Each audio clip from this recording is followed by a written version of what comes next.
Buen día a todos, hermanos, hermanas. Un saludo al iniciar esta jornada de hoy. Vamos a confiarla a la misericordia de Dios, a su amor infinito. Que sea el Señor el que en su bondad, en su misericordia, guíe y conduzca este momento de reflexión, de meditación, de oración y nos impulse a ponerlo en práctica. La palabra es siempre para ponerla en práctica, para convertirla en liturgia de las manos, en este salir de sí mismo para entrar en el mundo del otro y llevarle buenas noticias. Así es que dejando que el amor de Dios siga derramándose en lo más profundo de nuestro ser por su Espíritu Santo, nos abandonamos a esta acción del Espíritu. Y dejemos que irrumpa en nuestra vida, que irrumpa en nuestros esquemas, que irrumpa en nuestra mentalidad, en fin, para que la iglesia se renueve, para que la pastoral se active como debe de ser, para que los programas y planes que tenemos sean de verdad misterio de salvación, misterio de anuncio, misterio de profundización y misterio de vivencia. Entonces celebraremos la palabra de Dios, nuestras liturgias serán vivas. Todo esto se lo vamos a pedir al Espíritu Santo con mucha fe, abandonándonos a Él y dejando que haga lo que Él quiera, que sea su voluntad, no nuestra voluntad, su forma de actuar, no nuestra forma de actuar, su modo de pensar, no nuestro modo de pensar. Y eso es abrirse al Espíritu, decirle, haz de mí lo que quieras, sea lo que sea, es abandonarse a esta acción de Dios. Tenemos una palabra muy hermosa para el día de hoy. La iglesia nos va guiando y conduciendo más y más en el conocimiento de Jesús, como decía alguien ayer en sus comentarios que me envió en privado, conociendo su forma de ser, de actuar, entendiendo mejor su misión. Espíritu Santo, realiza en nosotros esa obra de salvación. Estamos dispuestos y queremos dejarte actuar. Hermanos, para hoy tenemos un texto muy bonito, de verdad que estos textos que la iglesia nos va a ofrecer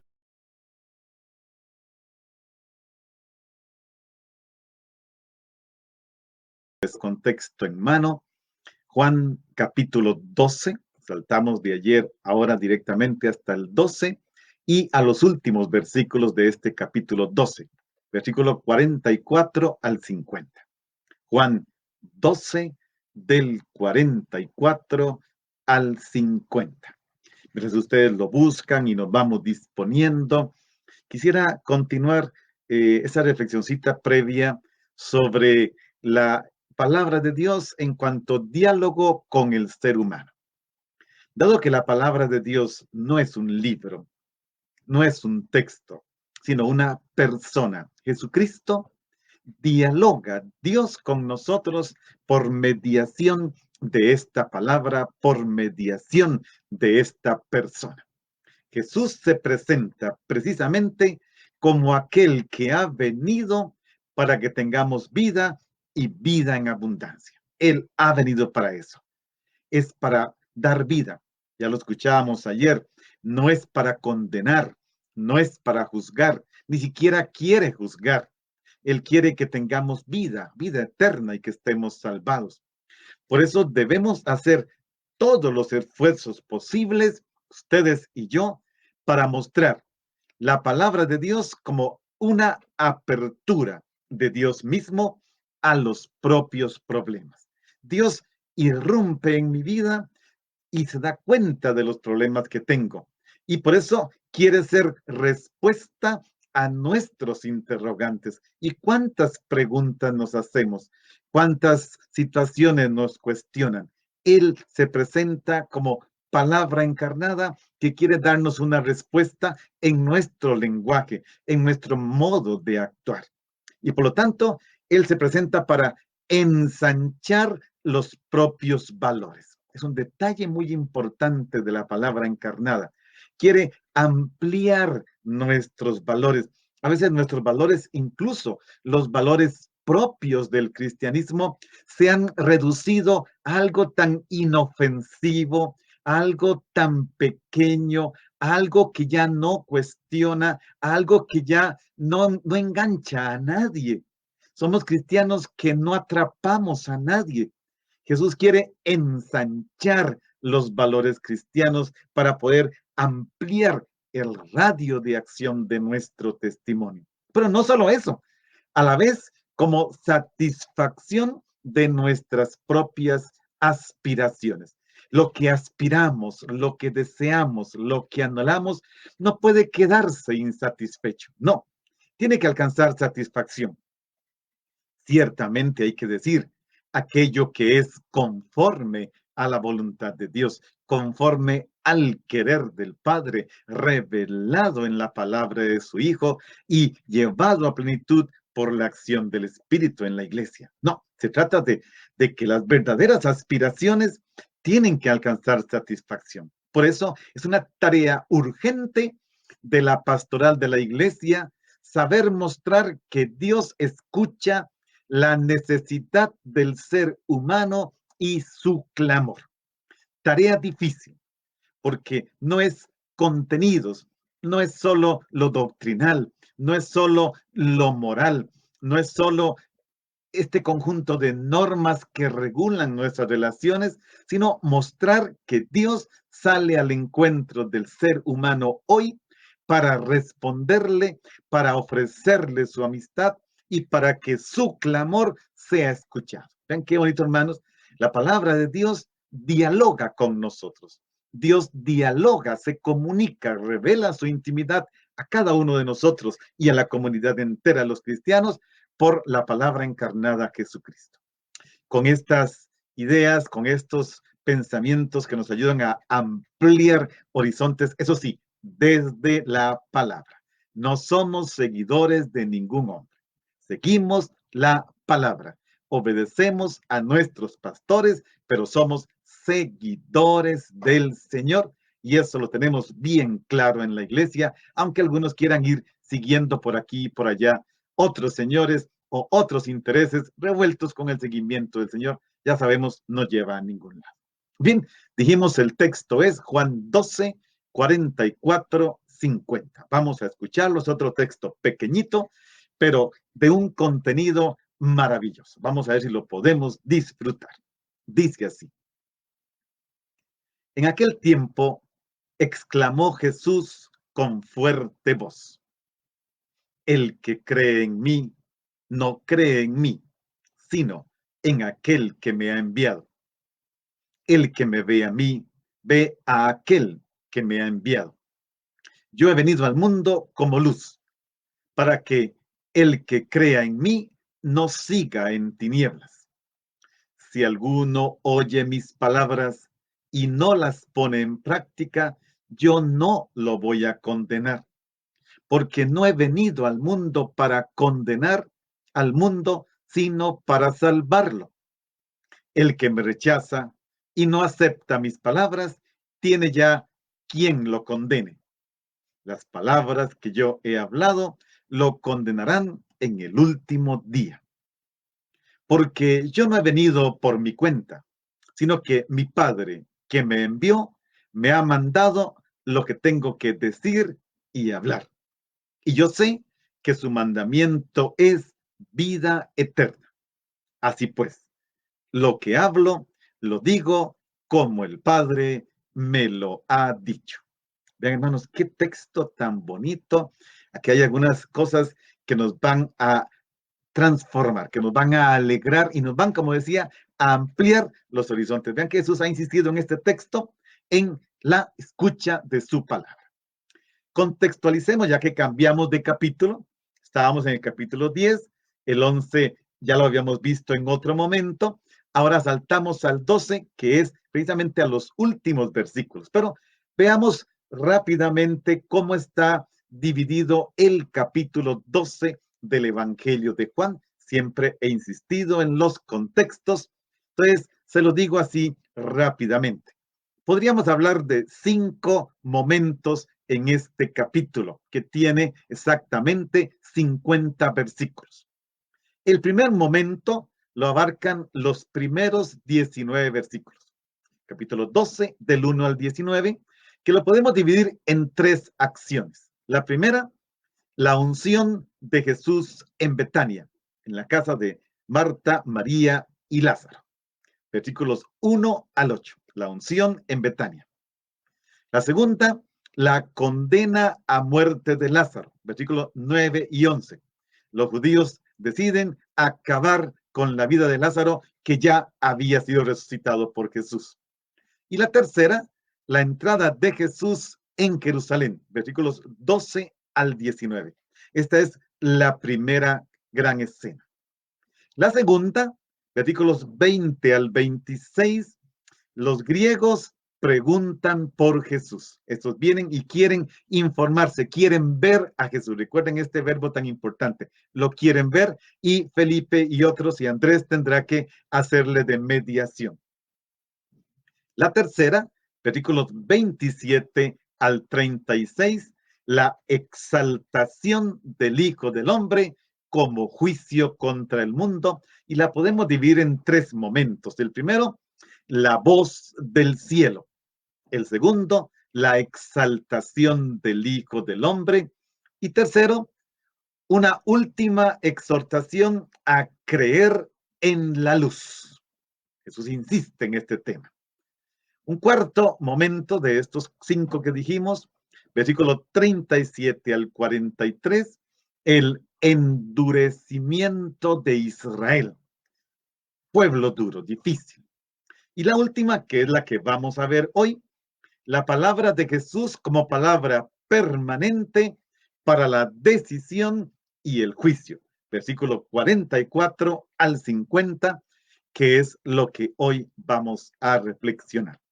Entonces, déjenme decirle unas palabras sobre esta sección del 44 al 50 y luego lo vemos versículo por versículo. Esta sección, que es la última de lo que se llama el libro de los signos, recordemos, Juan se divide o lo hemos dividido en dos partes, capítulo 1 al 12, llamándole el libro de los signos, y capítulo 13 al 21, llamándole el libro de la gloria. Esta es la última parte del libro de los signos que hace de preámbulo al ingreso en el capítulo 13, la segunda parte, el libro de la gloria, y por lo tanto, del misterio de la pasión de Jesucristo. Entonces, aún está a punto de terminar el relato para entrar en el de la pasión. ¿Y qué pasa?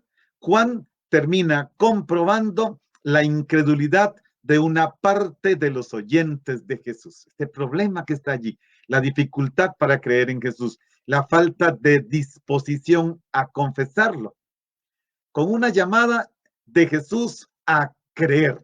Dado que se percata de esto, el texto nos va a hablar de esta última parte. Precisamente Jesús casi desesperadamente llama por última vez a creer en él. Antes de conducir al lector a la noche de la pasión o al alegrarse bajo el sol de la Pascua, Juan dirige una mirada retrospectiva sobre el rechazo que se ha opuesto al revelador en su encuentro con los seres humanos. Juan recoge aquí algunas palabras de Jesús, como si quisiera ofrecernos a nosotros, los lectores, la invitación decisiva a creer, presentándose una vez más el mensaje. Y a lo largo de estos 7 versículos, del 44 al 50, se pone de relieve el yo de Jesús. Aparece en estos 7 versículos 16 veces el pronombre relativo a Jesús. 4 veces con el yo. Siempre en dependencia absoluta del Padre. Aquí Jesús nos vuelve a mostrar, como ayer, que no hace ni dice nada que no haya recibido, que no haya oído del Padre. Bien, vamos entonces al versículo 44. Jesús exclamó con fuerte voz: el que cree en mí, no cree en mí, sino en aquel que me ha enviado. Recordemos, y tenemos que hacerlo otra vez por fuerza, el pasaje conclusivo de la primera parte del Evangelio nos revela ahora a Jesús que termina los signos.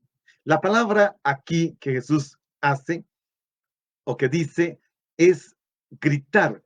El verbo que está aquí dice que Jesús gritó. En la traducción mexicana pusieron exclamó con voz fuerte. Juan dice gritó y significa una llamada expresada con extrema insistencia. Son las últimas palabras de Jesús invitando a creer en él. Y caracteriza el discurso que sigue como un discurso de revelación dirigido a todos los oyentes. Y tiene que resonar claramente también el alcance escatológico, el alcance final de la revelación de Cristo. De manera que esto no le puede pasar por alto a nadie. Por eso Jesús grita. Juan quiere llevarnos con este grito de Jesús a la conciencia de que es lo que está en juego y lo que sigue estando en juego siempre que se proclama el Evangelio. ¿Por qué? Porque el Evangelio, aunque tenga 2000 años del anuncio de Jesús, sigue siendo una actualidad permanente para todo ser humano, como dice Benedicto XVI, lo sepa o no lo sepa, lo quiera o no lo quiera. El Evangelio confronta, el Evangelio es algo que no puede pasar por alto. El oyente cristiano no puede ni debe darse por satisfecho con lo que aconteció a los judíos. No creyeron en Jesús, no, porque eso mismo, lo que pasó con los judíos, puede volver a suceder tanto hoy como mañana. No hay nadie vacunado de forma permanente contra la incredulidad. Nadie está vacunado, nadie. Es algo que nos cuestiona cada día y es algo que se inicia cada día. El ejemplo más bello, yo creo, es el de los últimos papas, los papas después del concilio, todos. No digo que unos más, que otros menos, pero los últimos con los que hemos crecido esta generación nos han mostrado que creer es algo que se lleva hasta el último momento de la vida. Viendo cómo han ido muriendo nuestros papas, viendo al Papa Benedicto en esa firmeza de la fe, en esa convicción rotunda de Cristo y su palabra, es que es algo que continuamente se renueva. El principio fundamental de la teología de la revelación, según Juan, es creer en Jesús. Pero no solo creerle a Jesús, sino también creer en Dios, el Padre. El que cree en mí, cree en el que me envió. El que me ve a mí, ve al que me envió. Después de esta revelación de Dios en el Hijo, creer en Cristo y creer en Dios son para Juan una misma y única cosa, porque el Padre y el Hijo son uno. Allí está la clave de esto. La expresión es muy vigorosa.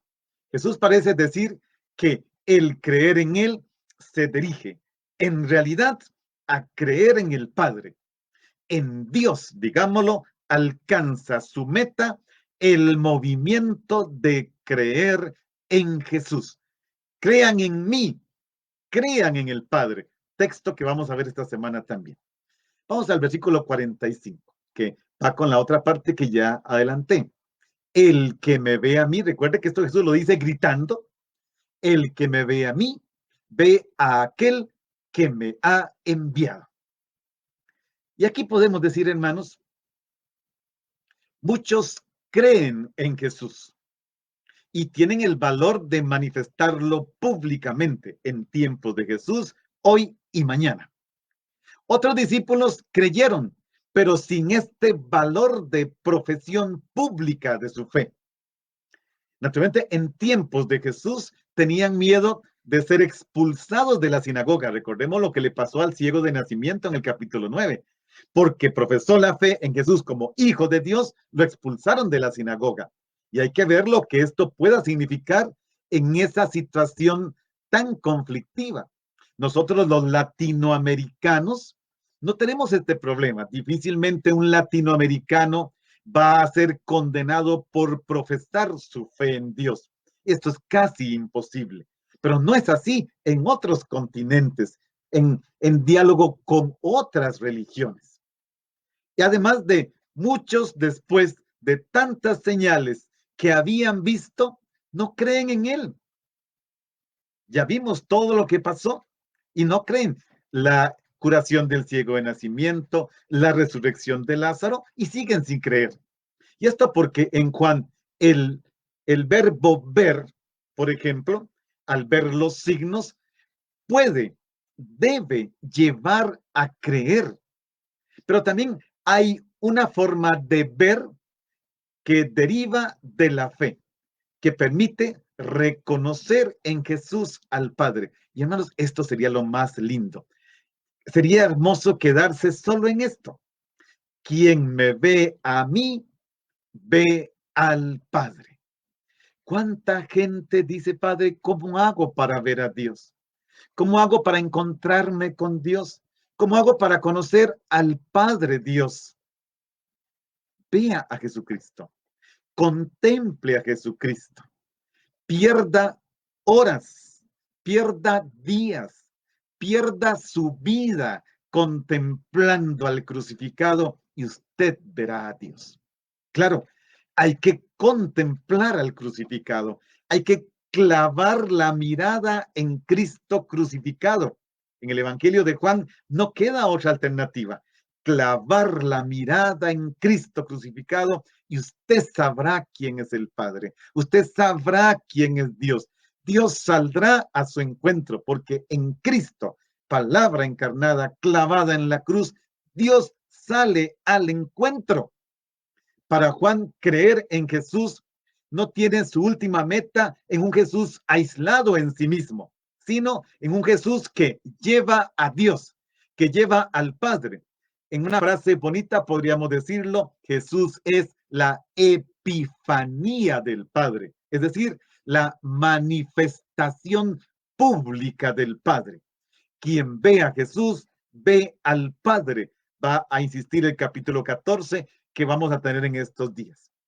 En él, en Jesús, el Dios que sale al encuentro del ser humano se revela como Padre. Y con ello queda dicho que de ahora en adelante a Dios solo se le puede ver y encontrar en esa luz respetuosa, esa luz que no nos invade, que respeta. Si yo le dejo penetrar dócilmente en una pequeña rendija, él entrará por allí. Si le abro más espacio, él iluminará más. Y si le abro todo mi ser, él lo iluminará todo, precisamente porque luz, Jesús, luz, quiere llegar a iluminar amablemente la vida del ser humano.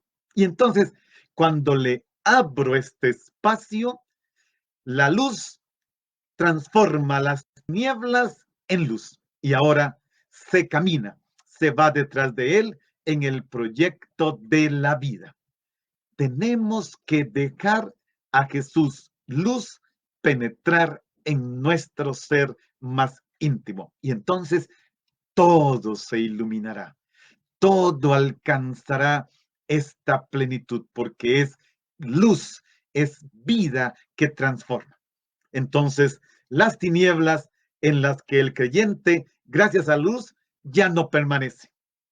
Son aquellas tinieblas originales de la separación de los seres humanos de Dios, de su no conocimiento radical que los privaba de la vida. Ahora la vida se ha manifestado y en Cristo alcanza. Jesús ha venido a librar de las tinieblas por medio de su palabra. La luz se comunica a través de las palabras dichas por Jesús. Bien, hermanos, hagamos un momento de oración. No habíamos hecho en toda la mañana. una palabrita antes, la oración impide a la mirada dejarse atraer, digámoslo así, por los productos luminosos exhibidos en el mercado. Y es que todo este mundo luminoso del comercio con sus reclamos atrapa nuestra mirada. Pero no, quien ora y contempla se focaliza su mirada en el absoluto, en los valores sobre los que se puede construir la existencia. Por eso, hagamos este momento de oración. Padre, Jesús ha confiado a la Iglesia, comunidad de los creyentes, certificar la palabra de la revelación ante el mundo, como su propio fundamento. Con todos sus miembros, la Iglesia es, en primer término, una comunidad bajo la luz de la palabra. Padre, Jesús ha querido que su comunidad esté bajo su permanente autoridad, bajo la palabra tuya, bajo la existencia divina del Espíritu Santo. Sí, Padre, la palabra de Dios es el fundamento divino de la Iglesia que nadie puede arrebatarle. Padre, Jesús, sin embargo, conserva al ser humano una responsabilidad última sobre sí y su salvación. La autoexclusión, la elección de las tinieblas, la no escucha de la palabra es posible y equivale a engañarse a sí mismo, a privarse de la oportunidad más importante de la propia realización, la salvación. Pero esa salvación, Padre, nosotros la queremos creer y vivir. Avancemos, hermanos, al versículo 47. Dice Jesús: si alguno oye mis palabras y no las pone en práctica, yo no lo voy a condenar, porque no he venido al mundo para condenar al mundo, sino para salvarlo. Vean, hermanos, qué hermosa la palabra nos sigue diciendo cuál es la misión de Jesús: salvar. Y Jesús manifiesta la voluntad también de su Padre. Quiere salvar. Él es la salvación que Dios Padre opera en su persona, que llama a los seres humanos en lo más íntimo de su conciencia para que acojan la salvación de Dios que ahora se les ofrece, para que se apropien mediante la fe la oferta divina de la verdad y del amor. Si alguien encuentra la salvación, entonces es obra completamente de Dios. Pero como he insistido, nunca la obra de la salvación va en contra de la voluntad del ser humano. Dios espera la colaboración o cooperación del ser humano que está llamado a responder a su palabra con el acto de creer. Recordemos que la respuesta a la palabra de Dios es la obediencia de la fe. El fin último de la obra salvífica de Dios es la redención del ser humano, nos dice este versículo 47 del capítulo 12. Y aquí se oponen dos verbos, que es juzgar y condenar. Juzgar y salvar, perdón, juzgar y salvar. Juzgar condenatoriamente y salvar. Jesucristo no ha venido al mundo para una misión condenatoria, sino salvífica, que consiste en salvar al mundo de la muerte definitiva. Él es la vida y quien lo rechaza queda privado de la vida. La condenación, hermanos, consistirá en quedar privado de aquello que se ha rechazado. Esto es, si lo pusiéramos en una frase sencilla, eso es. Condenarse consiste en quedar privado de lo que se ha rechazado. Me condeno a la no comunidad con Dios en la medida en que rechazo la comunión con Él. El otro verbo, oír, no se queda en una simple audición. Tiene que convertirse en una escucha que impregne a la persona interiormente. Es eso, escuchar su palabra, es dejarse impregnar desde dentro por ella. Guardar las palabras de Jesús significa aquí también lo mismo que creer. En efecto, es al creer donde debe conducir la palabra de Jesús y por lo tanto la palabra de Jesús conduce a la vida. La no acogida de la palabra de Jesús tiene como consecuencia el juicio, que se expresa en el sentido de pérdida definitiva. Esta consecuencia es propia. El juicio no es pronunciado por Jesús, porque su misión no es condenar, sino salvar al mundo. En Juan 3:17 se dice que este es el motivo del envío del Hijo por parte del Padre, salvar al mundo. Avancemos al versículo 48. Dice, el que me rechaza y no acepta mis palabras, tiene ya quien lo condene. Las palabras que yo he hablado lo condenarán en el último día. El ser humano tiene también la posibilidad de la pérdida de la salvación. La salvación, Dios me la ofrece. Yo puedo rechazarla. Precisamente, el Papa Benedicto XVI dice en la Verbum Domini que el pecado es la no escucha de la palabra. O sea, yo puedo perder la salvación. También está en mis manos. De forma que lo que se le asigna como salvación al ser humano puede truncarse y de hecho se convierte en juicio. ¿Cuándo? Cuando no creo. Yo puedo perderlo todo cuando no creo. Esta eventualidad de la no escucha de la palabra se convierte positivamente en desprecio. Se abandona. El verbo que está aquí indica un rechazo deliberado, una alienación profunda del ser respecto a Dios, tal como lo dice Juan 8:47.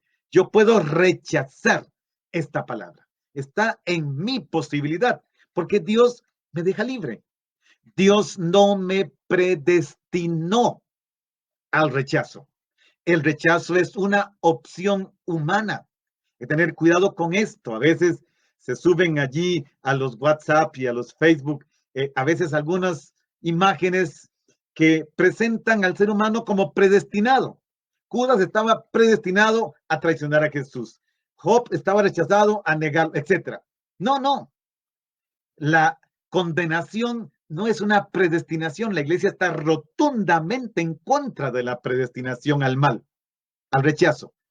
Es algo que el hombre puede hacer, el ser humano puede hacer, pero no es el plan de Dios. El plan de Dios es salvar a todos. El ser humano tiene que acoger con libertad íntima la salvación que se le ofrece.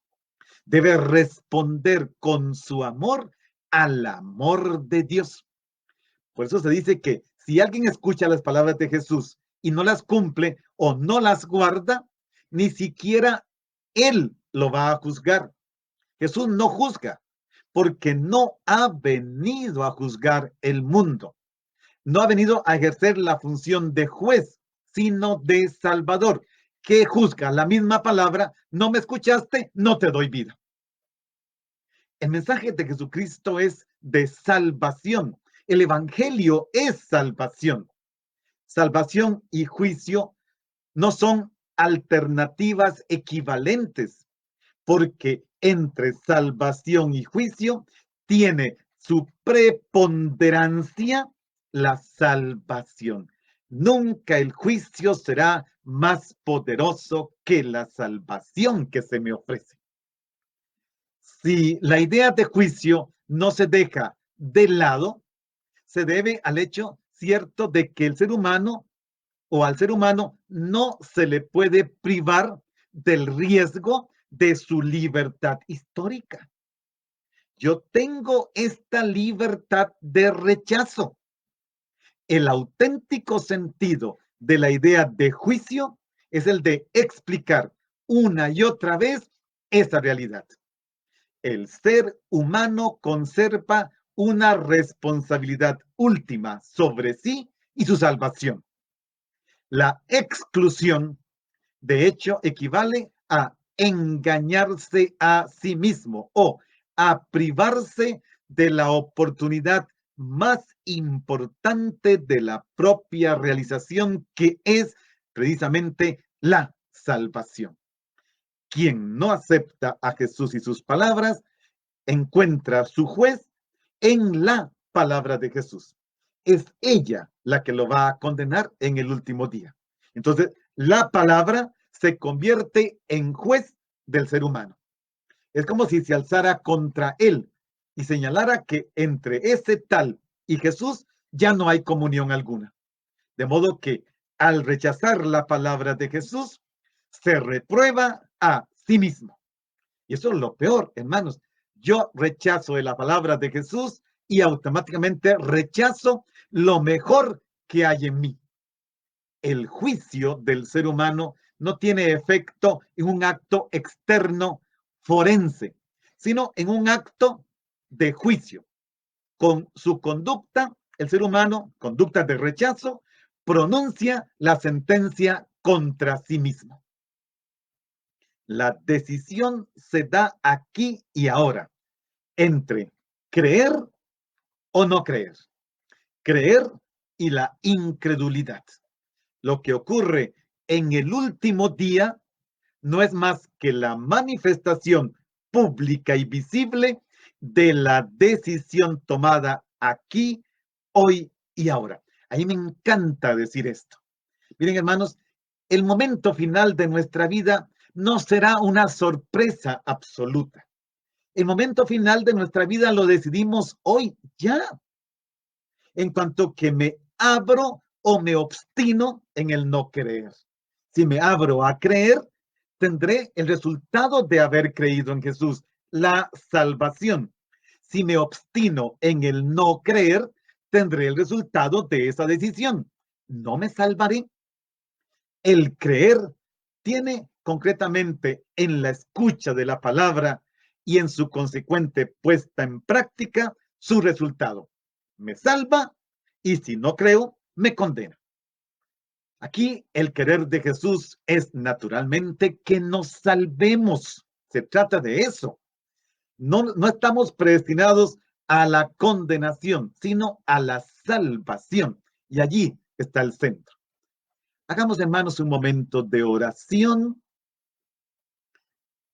La contemplación significa ver más allá de la apariencia, descubrir la realidad más profunda de las cosas, más profunda de los acontecimientos. Esta oración contemplativa es clavar la mirada más allá de las cosas, ir a lo profundo. Hagamos un momentito de oración. Padre, Jesús nos ha comunicado tu palabra. Ella es tu don y el fundamento perenne de vida, la fuente de la que emana la verdadera vida eterna para la comunidad de los creyentes. Padre, Jesús nos ha enseñado que todos los creyentes podemos confiar que tú, el Dios eterno del amor, jamás nos retirarás el don de la palabra, en el que tú mismo te comunicas con tus hijos. Por eso Padre, queremos mantenernos abiertos a la palabra. Padre, Jesús ha sido claro en que la iglesia no vive jamás segura en su propia posesión, sino que vive siempre y en cada momento del don divino de tu palabra. Y cuanto más conscientes seamos de ello, menos necesidad tendremos de cuidarnos angustiosamente de sí mismos. Tu palabra es luz en nuestro sendero y eso nos basta para abandonarnos en tu palabra, Padre. Vamos al versículo 49. Dice Jesús: porque yo no he hablado por mi cuenta, sino que mi Padre, que me envió, me ha mandado lo que tengo que decir y hablar. Nuevamente se repite aquí la idea de que la palabra de Jesús es la palabra de Dios, del Padre tanto como del Hijo. Y aquí Jesús dice, apela a aquel que me ha enviado. Y se explicita con la designación del Padre, el Padre que me envió. Del Padre es de quien Jesús ha recibido todo cuanto dice, manifiesta y realiza. Él dice que no habló a partir de sí mismo, sino de lo que ha oído el Padre y de la misión que el Padre le ha dado. Jesús no ha hablado por su propia cuenta, sino que en su palabra y en su actuar ha actuado siempre de acuerdo con el mandato del Padre. Él es su enviado, es su revelador. El Padre le ha encargado lo que tiene que decir. Vean, hermanos, esto es maravilloso, porque cuando yo escucho la palabra del Evangelio, que es palabra que Jesús pronunció en nuestro lenguaje humano, estoy escuchando la palabra de Dios, la palabra del Padre. Entonces no podemos decir, yo quisiera escuchar la voz de Dios. Padre, ¿cómo hago para escuchar la voz de Dios? Escucha la voz de Jesús. Él habla las palabras del Padre. Él comunica las palabras del Padre. Él no tiene otra palabra que la del Padre. Por eso cuando invocamos al Espíritu Santo es para que nos ayude a comprender lo que el Padre quiso decirnos en las palabras pronunciadas por el Hijo y consignadas por escrito en la Sagrada Escritura. Vean que siempre la referencia va a ser al Padre. Es hacia allá, hacia donde orienta la palabra. En ese acoplamiento y vinculación al mandato divino o a la persona del Padre, Jesús alcanza una unidad e identidad interna con la palabra de Dios. Él es palabra de Dios encarnada. Él es la revelación, Él es la palabra que sale al encuentro del ser humano en el encarnado. Dios sale en forma humana al encuentro del ser humano. Jesús es el reflejo fiel del Padre. Quien me ve a mí, ve al Padre. Vamos a escuchar en estos días. Y por esto no ofrece prueba ni argumento a los que lo provocan para que se legitime, para que presente sus credenciales. Es el Padre quien lo legitima. Es el único que lo legitima a través de las obras que hace y las palabras que dice. Y cuando decimos obras, no se refiere solo a los grandes signos que ha hecho, curar, resucitar, etcétera, sino a todo lo que Jesús dice y hace, hasta en la más mínima de sus acciones. Todo esto revela el actuar y el obrar del Padre. Hermanos, es una palabra bellísima la que nos ofrece Jesús para entrar en esta dinámica. Vean que todo el texto de hoy se nos ha concentrado en este ser palabra del Padre de Jesús. Y entonces podrán entender en la séptima semana que llevamos en esto, por qué desde la primera, cada día he insistido en escuchar la palabra encarnada del Padre, es decir, escuchar a Jesucristo, porque en él la voz del Padre se hace audible, se hace sensible, se hace comprensible, se hace captable, se hace vida y vida eterna. Esto es que es maravilloso. ¿Cómo pudiéramos lograr entender que no hay nada más que la palabra? Es el encuentro con Cristo, palabra encarnada, lo que desvela el misterio de Dios. Vamos al versículo 50, poco a poco tenemos que comenzar a correr. Dice, y yo sé que su mandamiento, el mandamiento del Padre, es vida eterna.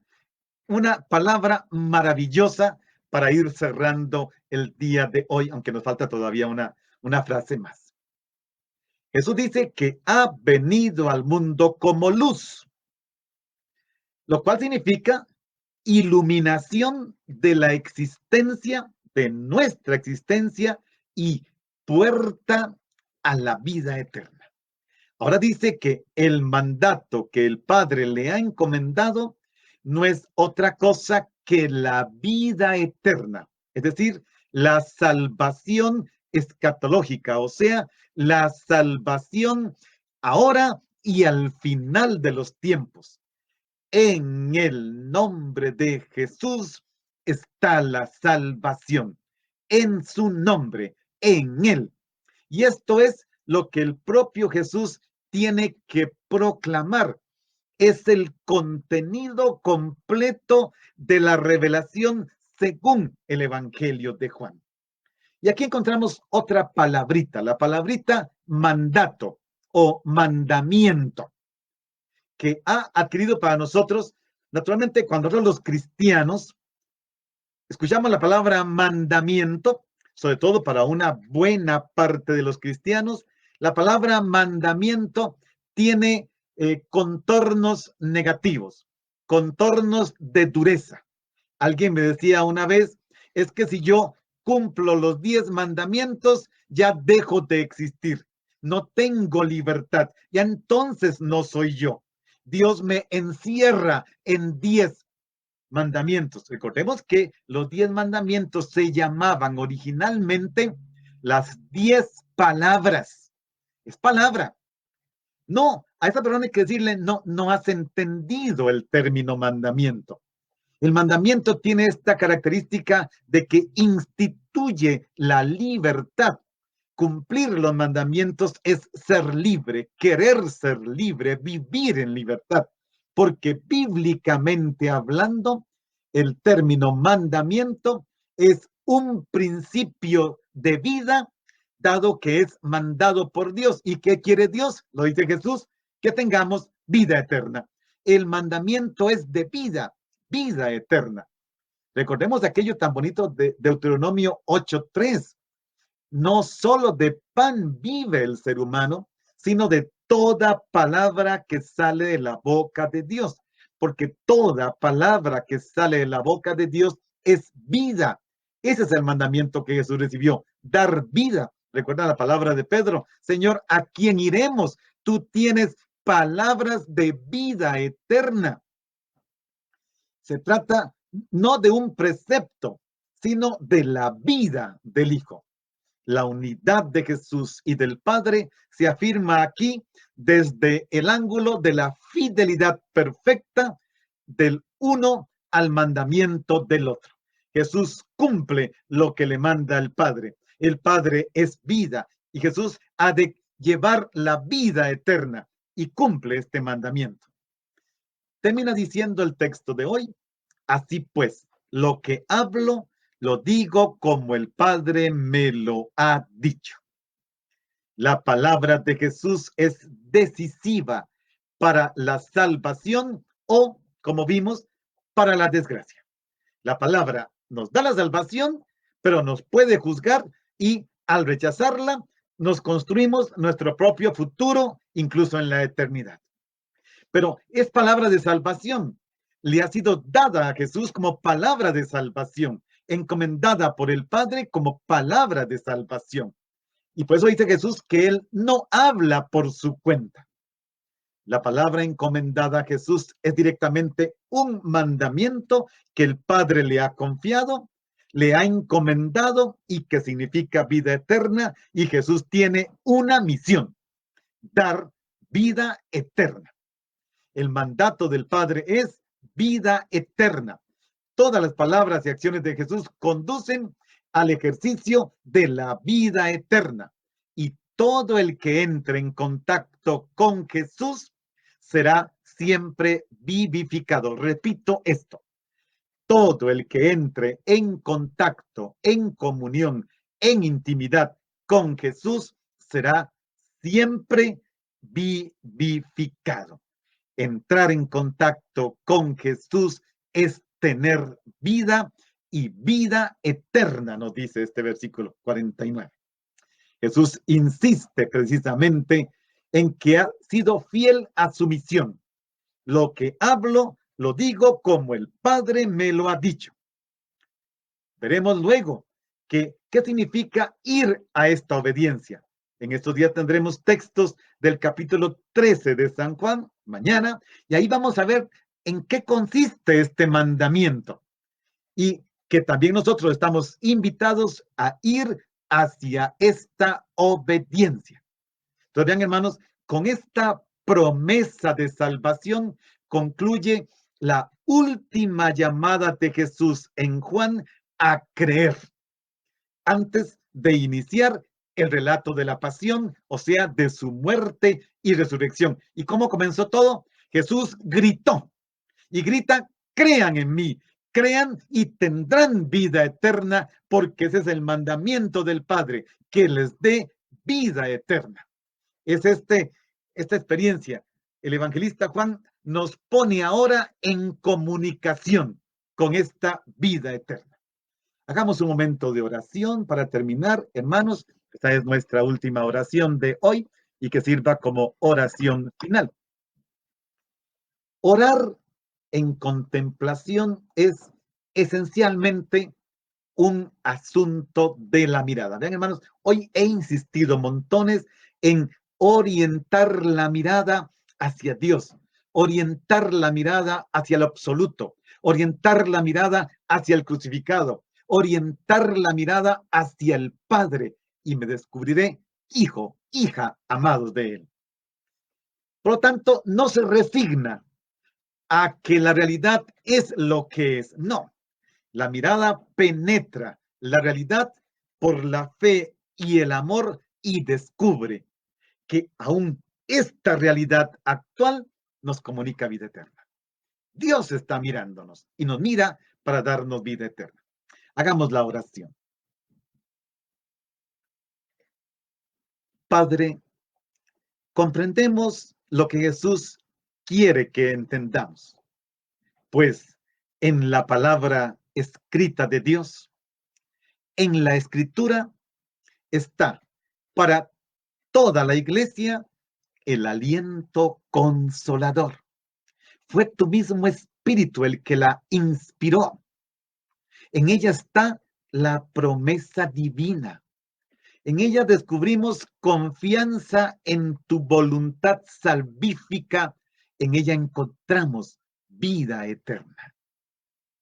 Padre, Jesús también ha sido claro y exigente, pues hay una norma divina de la revelación por la palabra como criterio permanente de lo cristiano, como una crítica y autocrítica permanente para discernir el camino de la salvación y, escuchando tu palabra, optar por la vida eterna, optar por la salvación y tirar fuera todo lo que conduzca al rechazo de tu palabra.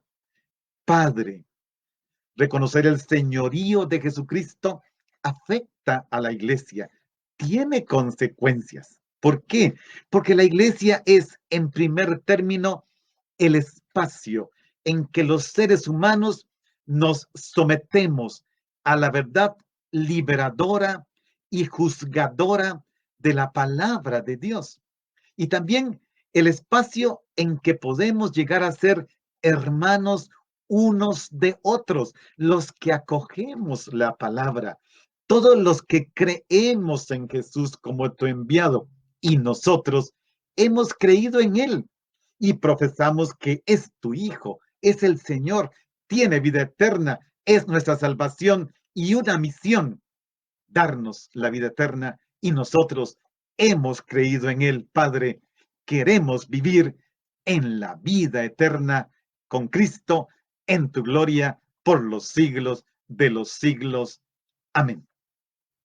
Bien, hermanos, démosle gracias a Dios por esta palabra tan poderosa, esta palabra tan vivificadora. Recordemos, todo el que entre en contacto con Jesús será siempre vivificado. Él, el Señor de la vida, te vivifique. Que tu día esté lleno de vida eterna. El Padre, el Hijo y el Espíritu Santo. Amén. Y hermanos, si Dios quiere, nos vemos mañana a las 10 de la mañana. Dios les bendiga.